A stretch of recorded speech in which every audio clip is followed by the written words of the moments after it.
জয়গুরু। আজ জগৎজননী শ্রী বড়মার তিরোধান তিথি। পরম দয়ালের আতুল শ্রীচরণে আমার শতকোটি প্রণাম। প্রণাম জানায় জগৎজননী শ্রী বড়মার শ্রীচরণে, প্রণাম জানায় পরম পূজ্য পাদ শ্রী বরদার শ্রীচরণে, প্রণাম জানায় পরম পূজ্য পাদ শ্রী আচার্য দেবের শ্রীচরণে। আজ আমি কালকে যে ভিডিওটা পোস্ট করেছিলাম সেখানে বলেছি আমরা নাম পরায়ণ হয়ে থাকবো, নানান গ্রন্থাদি ঠাকুরের পাঠ করব, অযথা কোনো কথা বলবো না, আমরা হরিশূন্য গ্রহণ করব, আতপ চাল সেদ্ধ, মুগ বা মটর ডাল সেদ্ধ, কাঁচকলা সেদ্ধ, তিল বাটা, আম, কলা, দুধ এসব আমরা সেবন করব, কীর্তন করব, হরি নাম করব। এর মধ্য দিয়ে আজ আমরা সারাটা দিন সকলেই কাটাবো। এই আজকের দিনেই আমি বড়মার একটি দৈব লীলা আপনাদের কাছে শেয়ার করছি। আমরা অনেকেই সৎসঙ্গীরা ঘরে কিন্তু আমরা অনেকেই শ্রী শ্রী লক্ষ্মী মায়ের জায়গায় আমরা শ্রী শ্রী বড়মার ছবি বসিয়ে, আমরা ঘট বসিয়ে লক্ষ্মী মা রূপে পুজো করে থাকি। করি তো, আমরা অনেকেই করে থাকি, আমার ঘরেও তাই রয়েছে। এটা বড়মা কি বললেন সেটাই আজ আমি তুলে ধরব, যে বড়মা নিজে অনুমতি দিয়ে গেছেন আমাদের করার জন্য। পরম দয়াল শ্রী শ্রী ঠাকুরের লীলা সঙ্গিনী রূপে অবতীর্ণ হয়ে তিনি যে স্বাভাবিক জীবনযাপন করতেন তার মধ্যে দৈবলীলা প্রত্যক্ষ করেছেন অগণিত ভক্তপ্রাণ নরনারী। দাদারা মায়েরা শ্রী শ্রী লক্ষ্মী মাতা রূপে পূজা করেন শ্রী শ্রী বড়মাকে।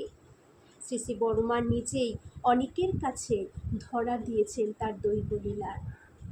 পাবনা জেলার গাড়াদহ গ্রামের বাসিন্দা শ্রী গণেশ চন্দ্র পালের কন্যা হেমাঙ্গিনী দেবী শ্রী শ্রী ঠাকুরের চরণাশ্রিত ছিলেন। পরবর্তীকালে রায়গঞ্জের কাঞ্চনপল্লীতে তিনি থাকতেন। তিনি তার ঘরের লক্ষ্মীর প্রতিমা কিনে ঘরে রোজ পুজো করতেন। আমাদের অনেকের ঘরে লক্ষ্মী প্রতিমার মূর্তি থাকে, ছবি থাকে, সেখানে রোজ সবাই পুজো করতেন। সে হেমাঙ্গিনী মাও ঠিক তাই করতেন। পূজার সময় লক্ষ্মী মাকে পান সুপারি দিতেন। একদিন যেন পান লক্ষ্মী দেবীর হাত থেকে পড়ে গেল। তখন ওই হেমাঙ্গিনী মার ইচ্ছা হলো শ্রী শ্রী বড়মাকে পান সুপারি দিয়ে আসার। বড়মা শুয়েছিলেন, তিনি সাথে সাথে পান সুপারি হাতে করে শ্রী শ্রী বড়মার কাছে যান। শ্রী শ্রী বড়মা তখন নিজের দালান ঘরের বারান্দায় শুয়েছিলেন। ওই মাটি পান সুপারি দিয়ে চলে যাচ্ছিল। মাটি অল্প কিছু দূর যাওয়ার পরে বড়মা তাকে ডাকলেন, ডেকে বললেন, এই দেখ, আমি কিন্তু সুধীর দাসের দোকানের মিষ্টি খাই। শ্রী শ্রী বড়মার মুখে এই কথাটি শুনে ওই মাটি খুব লজ্জিত হলেন। মাটির মনে হলো, সত্যিই তো বড়মাকে শুধু পান সুপারি দিলাম, মিষ্টি তো দিলাম না। মাকে শুধু পান সুপারি দিয়ে পূজা করছি, মিষ্টি দেওয়া হয়নি তো। সেই মাটির তখন মনে হলো। তখন ওই মাটি ওই দোকানে গিয়ে মিষ্টি নিয়ে আসলেন শ্রী শ্রী বড়মার জন্য, কিনে নিয়ে আসলেন। পরে বড়মাকে জিজ্ঞাসা করলেন, মা লক্ষ্মীর প্রতিমার বদলে যদি আপনার ছবি বসিয়ে আমি পুজো করি তাহলে কি করতে পারবো আমি? শ্রী শ্রী বড়মা উত্তরে বললেন, করতে পারিস, তোর যা ইচ্ছে।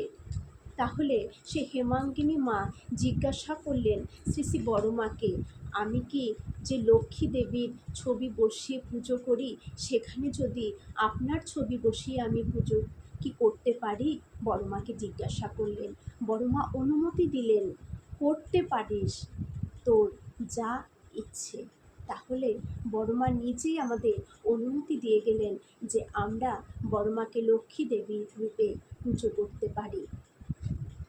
তাহলে তিনি একই, শুধু আমাদের বিশ্বাসে কিন্তু সব কিছু।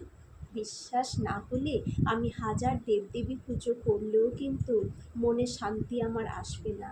আর যদি বিশ্বাস থাকে আমি ওই একজনকে পুজো করলেই তার মধ্যেই আমি কিন্তু সব দেবতাকে দেখতে পারবো।